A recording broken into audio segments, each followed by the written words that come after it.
Hallo zusammen. You know, being a German, it sounds crazy to say this, but it's true in fact. Wir haben einen neuen Kanzler. We have a new chancellor for the first time in 16 years. Back in 2005, Angela Merkel became Germany's first female chancellor, and she got re-elected 3 consecutive times. Each legislative period is 4 years, so that makes up to 16 years, pretty much to the day. That's a streak only former Chancellor Helmut Kohl could level. He reigned from 1982 to 1998. To be quite frank with you, the thought that there are 16 and 17-year-old teens in Germany that only know Angela Merkel as chancellor, that is somewhat frightening. And it makes me realize that I'm old. However, for this latest federal election, which took place in September of 2021, she actually decided to end her political career in total. That also led to completely new chancellor candidates stepping forward from 3 parties this time, not just 2. There was Armin Laschet from the CDU, Angela Merkel's party, the Christian Democratic Union of Germany, a conservative party, and then there was Annalena Baerbock from Bündnis 90 Die Grünen, the Green Party of Germany. She's one of 2 party leaders. She also was the first chancellor candidate of her party in general ever. And then for the SPD, the Social Democratic Party, there was Olaf Scholz. And it was his party, the SPD, who won the election. And now he's Germany's new chancellor. But who exactly is Olaf Scholz? Let's find out.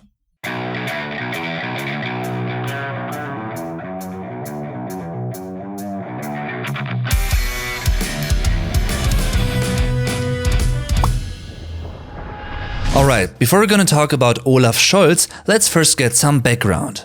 Merkel voluntarily decided to end her career, which also is a first for the Federal Republic of Germany in this way. As a result, totally new chancellor candidates had to come forward. After a partially internal, partially also public political fight that went on for quite a few weeks, Armin Laschet, the still current CDU leader, won against Markus Söder, the CSU leader, in April.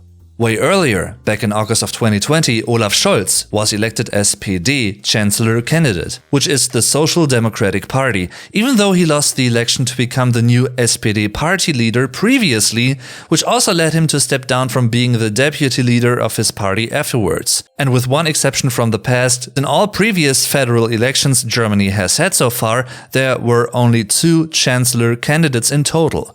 This time it was 3, and for the first time since their formation in 1980, the Green German Party, Die Grünen, officially Bündnis 90 Die Grünen, nominated their own chancellor candidate. Since the party is being led by 2 people, only one of them could get nominated. In the end, Annalena Baerbock won the inner party race against Robert Habeck. Some also criticized this choice since she hasn't had as much political experience in direct comparison to Habeck. And for a few weeks, the polls saw the Green Party leading the race for the strongest party, but after a few setbacks, arguably mostly because of a book she published about her political ideas, but without naming all sources correctly and critical inspection of certain info in her CV, it was the CDU who took the leading role in the polls after that. That pole position lasted up until, well, mid to late August, when Armin Laschet lost many percentages because of similar mistakes and public criticism. One of the most repeated criticisms about him had to do with a kinda recent press conference that he was part of. See for yourselves. He was filmed laughing about a joke standing in the background while in front of him, federal German President Frank-Walter Steinmeier, the highest German political position in terms of the constitutional protocol, held a speech about the recent flood victims in West and South Germany, which were affected by the floodings in July of 2021. The remaining 4 to 6 weeks prior to the federal election, it was Olaf Scholz and the SPD who overtook the CDU in polls. For quite a long time, political observers and journalists wrote about a potential close scenario between the Greens and the CDU, since for the past couple of months, the SPD was mostly ranked quite low in various polls and previous elections, so it's fair to say that this new leading position in the polls was at least partially unexpected. And even though the final polls were really close again, Scholz eventually won the race and beat the other 2 chancellor candidates Laschet and Baerbock.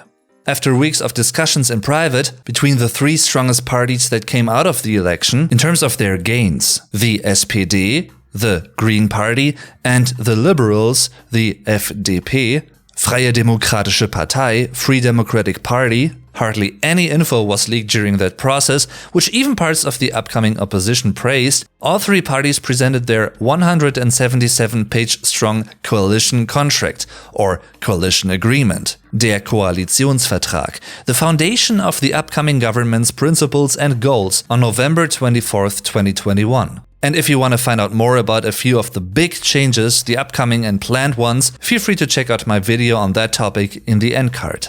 And subsequently, Olaf Scholz was elected new German Chancellor on December 8th. He is now the 9th German Chancellor. And it's also the first time the SPD had a Chancellor since Gerhard Schröder, who was Chancellor from 1998 to 2005.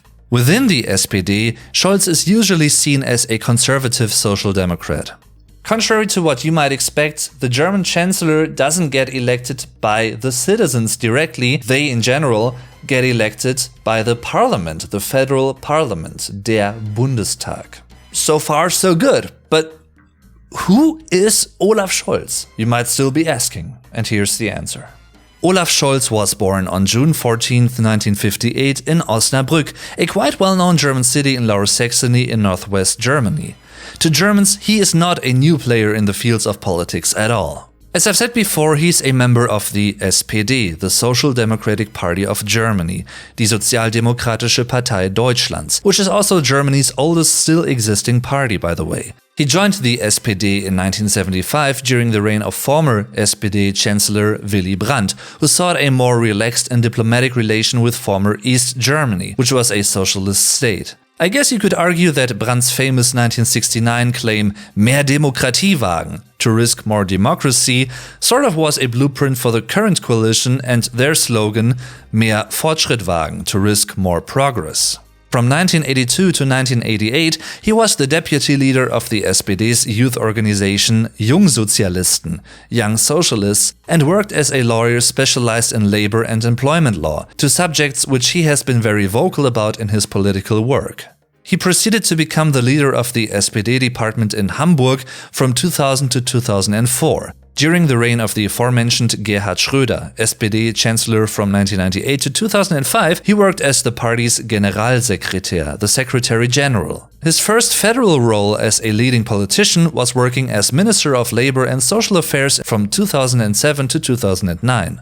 Apart from other major roles within the party, he's also known as the former Erster Bürgermeister, first mayor, and equally head of state of Hamburg. He held that position from 2011 to 2018. On a federal level, his highest political role so far was being the federal Minister of Finance as part of the previous Große Koalition, the Grand Coalition, meaning a government consisting of the traditionally two big German parties, the German Union, meaning CDU plus CSU, and the SPD. He functioned as such from March 2018 until his chancellor election. In that position, he also actively prompted for an international corporate minimum tax of 15% from 2023 onwards, a goal which is supported by 130 countries worldwide and will eventually come into action. In terms of his public appearance, Scholz is widely known for speaking relatively calm and steadily. Many political journalists also refer to him as being der Scholz-Omat, referring to Scholz's mostly steady posture, reserved public behavior and warm, yet some might say quite monotonous timbre, answering all questions in a quite similar tone, basically reminding of a robot. However, others refer to these characteristics as rather being a strength of his public appearance, signs of a strong determination, and having reflected opinions in uncertain, hectic and troubled times. However, Olaf Scholz's political life has not been without criticism.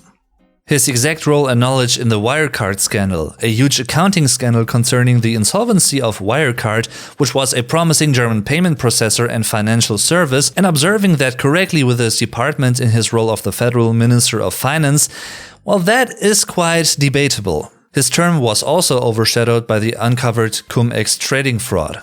He was also heavily criticized for the lack of handling the riots during the 2017 G20 summit in Hamburg. At the time, he was still mayor of Hamburg, and even though he apologized to the citizens of Hamburg, he didn't opt for resigning from that position. Some political journalists also stated that one of the big reasons for his party winning the election now was that the other two parties, and especially the chancellor candidates and contestants, performed so poorly.